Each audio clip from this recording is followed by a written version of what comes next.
Hey everybody, it's Jason from the Texas Gun Vault 2, and we're back out here in my hot garage, and I'm sorry once again you have to put up with the sound of the fan in the background. It's been honestly some of the hottest days all summer, and this garage is sweltering, and so I can't even be out here unless I can have this fan blowing on me. So I know it's kind of an annoying hum in the background, but I hope that you can fight through it for me. I have two things to talk about in this video. I have some upcoming projects to show you. I was able to see my good friend Matt, who has lent guns to the channel in the past. In fact, two of the guns that he lent are guns that I reviewed in the distant past before I lost my original channel, and two are new that I have never reviewed. And we'll talk about Matt's interests in guns and how they're a little bit different than mine and why these are going to be so cool. And then I also have the mean comments of the week, and I think I got some gems this time. So let's start with the upcoming projects. Let's go over the two guns that I have reviewed in the past, and I'm going to get another chance to review again. We're going to start with the smallest and definitely not the most expensive. We're going to start with the cheapest, and I'm really excited about this one. This is the Jennings 25 Auto. I think the model is the, just Model 25. So this is one of those infamous Saturday night specials, one of those throwaway crime guns that you could buy in pawn shops probably, I guess, 40 years ago? 40 or 50 years ago. These things were prolific in the underworld, and they were an affordable option for people that had no money. And I know that sometimes people will make fun of these guns, and they are not high quality. They're kind of jokes, but still, the Second Amendment is for everybody. And that's what I like about the gun community, is that we have such variety. Like last week, I reviewed a $10,000 HK rifle, and this gun here is probably under $100, okay? And we're going to review it just like I would any other pistol, because there's a lot of these out there, and they're just something interesting and new, and they hold a place in the history of firearms here in the United States. So this particular one is chrome-plated with faux pearl grips. So we're trying to go bougie on this one, but we all know at its heart it's a Jennings Firearms Model 25. So I don't know. We're going to have to see how this thing shoots. Obviously, a Saturday night special. It's a pocket gun or a vest pocket gun. And yeah, this one I reviewed before. And I think, I wish I had the original video. I want to say I said it worked. Or it did its job, essentially. But I think I did have some problems with it. And Matt told me to make sure you oil this really good. So I will definitely do that before getting it to the range. All right, so now let's talk about the main stuff. Now, Matt is a cool guy. I think he's very much like me in our personality types. He just focuses on different things, where I'm a Camaro guy, he's a Mustang guy. I'm an AR guy, and he is an AK guy. And he's really passionate about AKs. And he's one of those good AK owners that loves AKs, likes to spread the gospel of AKs to other people, but he's not a jerk about it. So many of the AK guys out there online, and I've showed you many comments in the past from them, they're just insufferable and intolerable. But Matt, on the other hand, is all about, yeah, I like all guns, but here's why I like the AK, and he does it in a really cool way. But let's review not review, but take a look at the gun that I have reviewed in the past, and then we'll get to the two new stuff. All right, so here we have an Underfolder AK, and of course, Matt, being the awesome person that he is and my personality type, he actually wrote me up information on all of these guns, so he saved me a lot of time when it comes to my research on these to make sure that I say everything correctly. All right, so this is a Romanian Underfolder AKM. It's a Romanian parts kit build from Atlantic Firearms, and it's a battlefield pickup. I guess that's what they call it. It's a U.S.-made receiver. It has a 16-inch nitride barrel. The serial number matching the 1967 date Romanian parts kit, and it's chambered in 7.62 by 39. So the underfolding stock, honestly, while it's not the most comfortable to shoot, is my favorite stock on any AK. I think it just looks so freaking cool. And of course, being a Romanian AK, we have the dong here out on the front. And what's amazing about these underfolders is that they clear both the magazine and that vertical foregrip and folds up into a pretty sweet little package. So I have reviewed this in the past, and I remember saying the stock is not very comfortable to shoot, but come on, that is just freaking cool. That's just an awesome one, and it's part of a Romanian's parts kit on a US receiver, and this thing I remember shot pretty good, so hopefully I'll be able to do it justice again. All right, so now the next AK is honestly something I have been very interested in reviewing, and I was hoping I was going to get my hands on one day, because I hear a lot of people talk about them, and people say that they're some of the best AKs on the market today, and that is going to be a barrel. Now, Matt, and let me go up to his notes here, and this is something I did not know, is that I just thought barrel was like the name of the company, but it's not. It's named after beryllium, which is an element on the periodic table. And I guess the Polish military has a tradition of naming many of their guns after elements. And so in the United States, we call this a barrel, and it's spelled B-E-R-Y-L. But I guess if it's named after beryllium, maybe it should be beryl. Okay, so I'm not really sure how to properly pronounce it, and that's probably one of the things when I review this, the purists are going to get mad at me. So maybe I should include both in that review. But he's also put a lot of kind of like the original parts on this that you would find from Radom, and that's the company that made us, FB Radom, which is the Circle 11 Soviet factory designation. So this is made in an old Soviet factory, but this is a new AK. And I can tell you, just holding this on the table, this thing just screams quality. Like, I mean, I've shot a lot of AKs. I've held a lot of AKs. And looking at the finish on this thing, the build, I am very impressed with this. Like, this is what I was kind of hoping it was going to be. In that all the parts look like they're machined well, like the fit and the finish of this thing. Yeah, it's nice. It is really nice. And I've never understood why many AK manufacturers just don't up the quality of their guns. They all feel like they're from the Soviet bloc era of manufacturing. But maybe that's the nostalgic of it, the nostalgia of it. And the thing that makes them quaint to people is that it feels like you're shooting something from the Soviet era. But no, this is made by a NATO country for NATO troops, chambered in 5.56. And this thing is really, really nice. And he has decked this thing out, I think, pretty much like, or as close or closer to the way that they issue these. And I am very impressed with what he has done with this. But obviously the base rifle here is top-notch, top-notch. And now, I don't think I've reviewed, maybe I have reviewed an AK in 5.56. Maybe. Well, we're going to review this one. And what's really cool is he has some of the original mags, and they are green translucent. I have never seen that before. So that is really, really cool. Looks great in there.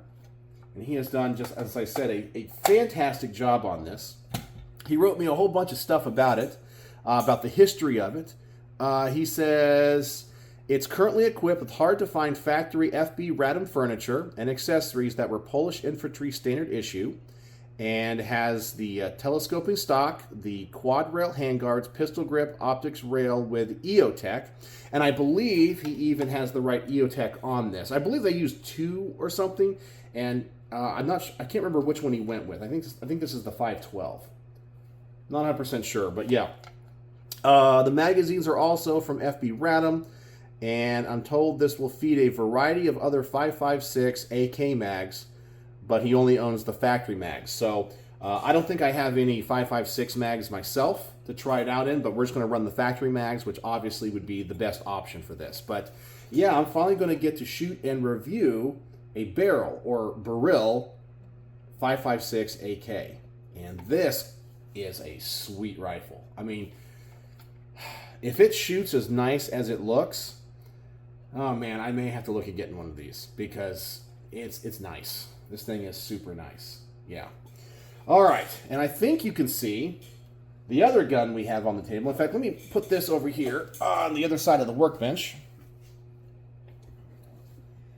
And let me move the underfolder as well and the magazine and put that over here. And now let's take a look at the RPK. Yep. All right, so let me pull up the information on this one. Here we have a Century Arms AES 10B2 Romanian RPK. Chambered in 7.62 by 39. So your standard AK round. And look at this thing. That is pretty darn awesome. Yeah, I've never shot one of these before. So obviously we're going to spend some time at the long distance range. We only have iron sights on this, but of course that's what they're intended to be shot with. So that should be fun. And let me see what Matt wrote down about this. So the RPK is a thicker and heavier built AKM designed for additional lethality at further engagement distances and sustained automatic fire. But this is obviously a semi-automatic only firearm. Has a 23-inch heavy profile chrome hammer forged and chrome lined barrel. The receiver is 1.5 millimeters thick, and I also think that the Serbian AKs have that as well. Adjustable bipod. Handguards are specific to the RPK and not interchangeable with the AKM. And the RPK club foot stock designed for shooting in supported position with bipod. So he's talking about this. So yeah. So this is kind of like the civilian version of a light machine gun. 7.62 by 39. Yeah, this is going to be a lot of fun. I have never reviewed anything like this before. And when it comes to guns like this, sometimes I have to take a moment and go, how in the world am I going to review this? And I have to kind of lay things out. I have to think, what would be the most important things to either talk about or show off about the rifle, and what tests and shooting footage would be most relevant for it. So if you guys have any ideas or what you think, or how you think I should review this, let me know. But this thing is pretty darn cool. So 3 amazing AKs and a fun little Saturday night special. So thank you, Matt. This is going to be awesome. He also provided some ammunition for this, and that really helps a lot. So once again, I reiterate this in range report after range report and video after video. I am honestly the most lucky YouTuber in the entire world. Like, I cannot thank you all for the support. Yeah, it's pretty darn amazing. All right, so that's the upcoming projects portion of this video. I know not everybody likes the mean comments of the week, so if you want to turn away now, I'll give you a word of the day. And the word of the day obviously is going to be Kalashnikov, or however you pronounce it, because we got 3 awesome AK style firearms out here on the workbench today. So that is the word of the day if you're stopping here. So let me know what you think about any of these guns, how you think I should review them, and I don't know, do you guys think I'm going to tick off the AK community like I always do with my reviews? Because in general, unlike Matt, because he's a very special case, most AK guys are jerks. So we'll just have to see what happens with those. Yeah, but that's pretty awesome. Okay, so time for the mean comments of the week. So you are free to click away if you don't like this. All right, so you have been warned. So I got some pretty cool mean comments of the week. And you guys know that none of these comments bother me. I find them to be funny. And simply, I like to show you the other side of YouTube and Rumble, because you guys don't realize, as a content creator, what we have to fight. Essentially, we're already in a battle with YouTube all the time to make sure everything is in, alignment with community guidelines and that kind of stuff. And those guidelines can change at any time. You know, I even hear, I mean, I know I did some videos recently on what happened with Hickok 45 and the sponsorships and all that kind of stuff. And people said, is it going to affect me? I said, no, I've read the rules. I've looked at the rules. Nothing I do goes against them. I've had one video that was kind of held for a while until they did a manual review of it. It was fine. So, you know, but I heard that 22 Plinkster recently got hit with a, I don't know if it was a violation or a strike or something of that nature. So I have no idea. But of course, those are humongous channels, and the people that support them, it goes into that gray area of what's a sponsorship and that kind of stuff. You know, my big sponsor is Brownworks, and he sells grips, and grips have nothing to do with the functionality of a gun. So it doesn't change anything. It doesn't change the trigger or modify the gun in any way. So I'm pretty sure I'm fine. All right, so let's get into our first comment of the week. And this one goes into what is probably going to end up as my most popular video on my channel. Right now, my most watched video is a video where I explain the differences in the Colt 1911s from, you know, like World War I, World War II, Series 70, Series 80, Series 90, that kind of stuff. But this next video, which is on the Mateba Model 6 Unica, the Defense Auto Revolver, and 357 Magnum. And for some reason, that one gets like tens of thousands of views, but my review on the 44 Magnum doesn't get anywhere near as much. But I think the 44 Magnum is way more interesting. But the comment I got recently was, and by the way, on this video, I would say 99.9% of the videos or comments on this video are overwhelmingly positive and really cool. And a lot of them are from like non-gun people that are finding this gun because it was used in video games, movies, and, you know, television shows and that kind of stuff. And they're so fascinated by it. And the comments are just awesome. But once in a while, you get a stinker, and that's what I get. Now, I'm going to show you the comment, but I'm going to have to, maybe I'll bleep it. I'll tell you what. That's what I'll do, because I have to edit this video anyway to put the comment in. So I'll do the bleep. Okay, so here we go. John Jackson 7295 said, "This video could have been done in half the time. You talk a lot without saying anything. No one cares about your friends or their pets or what they do for a living. Too many videos on YouTube are videos where the presenter never fucking gets to the point. We would just like to know about the gun, the fucking gun, you idiot."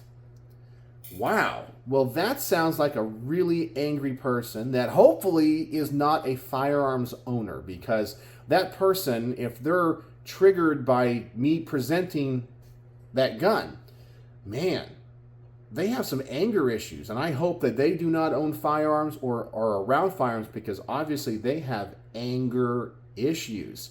Now, let's talk about the heart of the comment. This is my channel. You don't have to watch my channel. None of you have to watch my channel, and I'm very aware of that. But as I said, because I do not do this for a living, this is not my source of income, I create content that I want to make and that I would want to watch. And I know that I like to watch boring, long-form videos. That's the stuff that I like. I watch astronomy videos, gun videos, video gaming videos. What else do I do? Watch videos. You name it, okay? Just geeky, mechanical stuff. That's what I'm into. And I like to create content that I would want to watch. And if nobody watches my content, I'm totally cool with that. And if you don't want to watch my content, if you think I'm long-winded, well, you have a couple options. There's a little X at the top of your window that you can click, and I go away. You can fast forward through the video. You can take your little, mouse pointer and scroll through the video if you don't want to hear me talk. But those are probably the best things to do. And this person obviously has anger issues. And honestly, it makes me a little bit sad, because I kind of pity them. Because if you get angry over this, man, what else in life do you get angry over? But also, my video is not the only video on this particular firearm. So once again, you don't have to come to me for any information.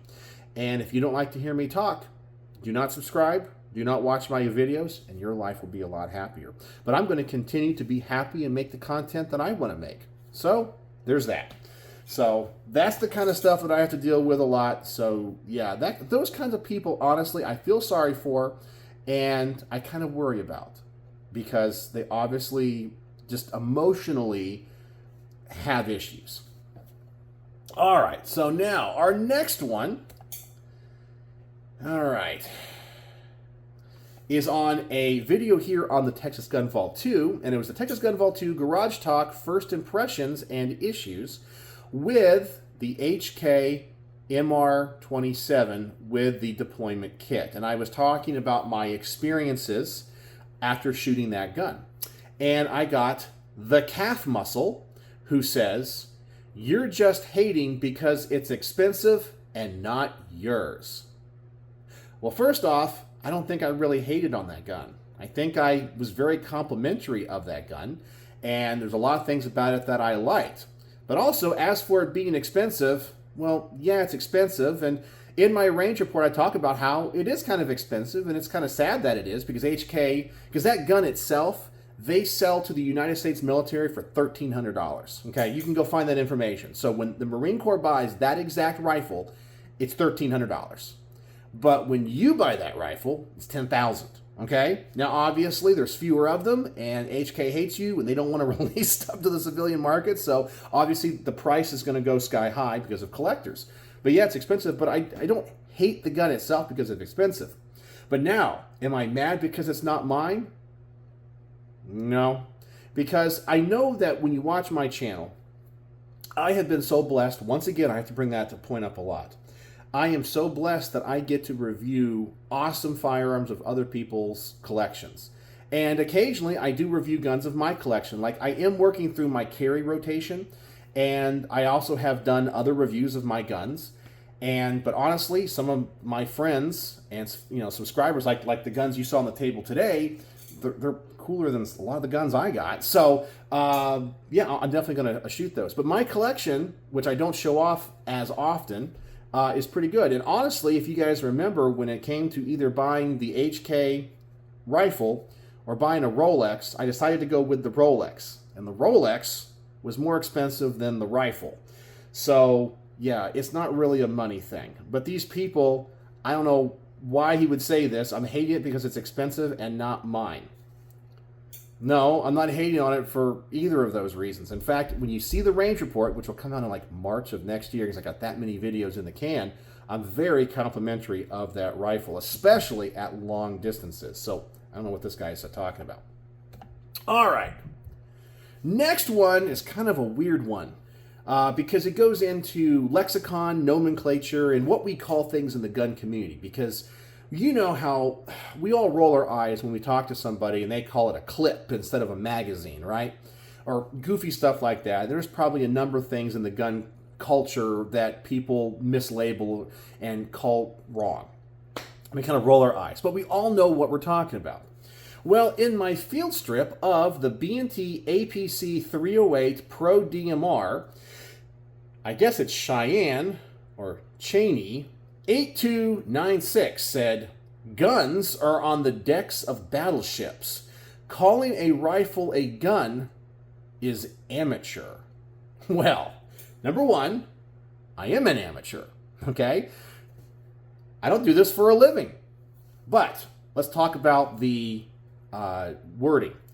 So when you go to a convention center where a lot of dealers are showing their wares, do you go, "Hey, I'm going down to the rifle show," or the rifle, pistol, shotgun, any other weapon, knife show? No, you don't. You go to the gun show. And at that gun show, are they selling anything that belongs on a battleship?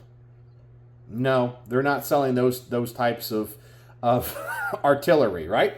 Or when you go down to your local shop, do you say, "I'm going to the rifle, pistol, silencer, knife, ammo shop"? No, you say you're going to the gun store, your local gun store, right? So why would we call that a gun store if they don't sell guns that he's talking about on battleships? Well, they obviously do. Gun is an all-encompassing term for rifle, shotgun, pistol. It includes silencers, but also in the confines of using gun in the terms of either a show or a shop, obviously they sell accessories, magazines, ammunition, bayonets, silencers, parts, t-shirts, clothing, athletic wear for shooting competitions.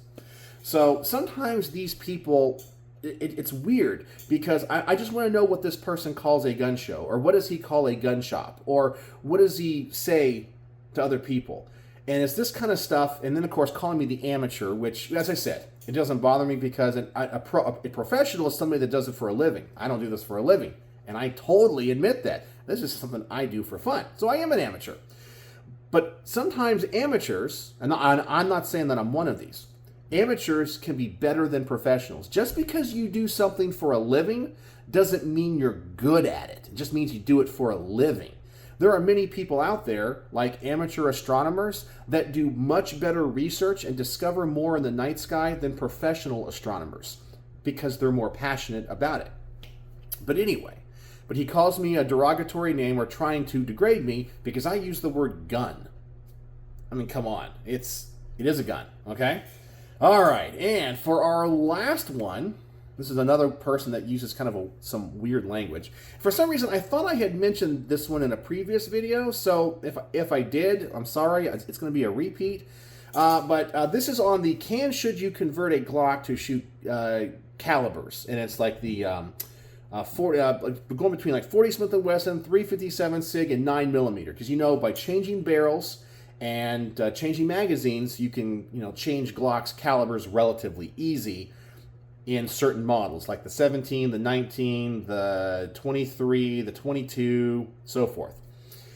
John Kiss-UL10X says, cannot get good mag flow using the 40 mag for 9mm ammo. Firing is no problem.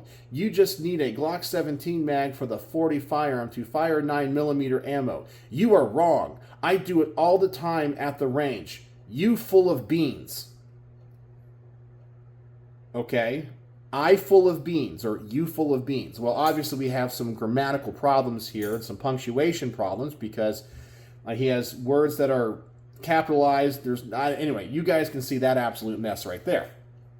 I have no idea what he's talking about because when it comes to the caliber conversions of Glocks, I say in that video that you should change mags. You have to change mags. And I also talk about how the 40 ejector is a little bit different than the 9mm ejector. The 40 will work, and they are kind of interchangeable, but there's a reason why Glock designed the ejectors to be different. And I also believe the extractors are a little bit different. I could be wrong on that one, but I know for 100% fact the ejectors are different. They're different shaped. But they will work, but if they don't need to be different, why does Glock make them different? I also say that the mags are not, well, you kind of can, but you really can't. And I say you really should run, like, for example, 357 will work in a 40. 40 should be in a 40. A 9mm should be a 9mm. But all those magazines will fit into that frame and lock in. So I have no idea what this guy's talking about. Saying that I'm wrong and you full of beans. That one's more funny than anything else, but that's the kind of stuff I have to put up with. So sometimes when I'm looking at these comments, often at night, laying in bed, I just shake my head and do this and just go, my head hurts because I have to put up with this. So that's the mean comments of the week. All right, so I hope you enjoyed that. What do you think of the first comment? And yeah, there's some angry people out there. Man, this is just YouTube. It's just Rumble. It's just gun content. That's all it is. Just chill and relax. You don't have to watch me. You don't have to like me. It's totally cool. So, if you made it to the end of this almost 30-minute video, what's the word of the day? The word of the day is going to be beans. Beans, because I think that was my favorite word in all of the comments that I got today. So if you made it to the end of this segment, use the word beans. And I know you made it to the end, and you are a true vault dweller that obviously has a high tolerance of pain because you listened to me for almost 30 minutes. So let me know what you think about anything I talked about tonight, from the guns I have in for review to the mean comments of the week. And as always, thanks for watching.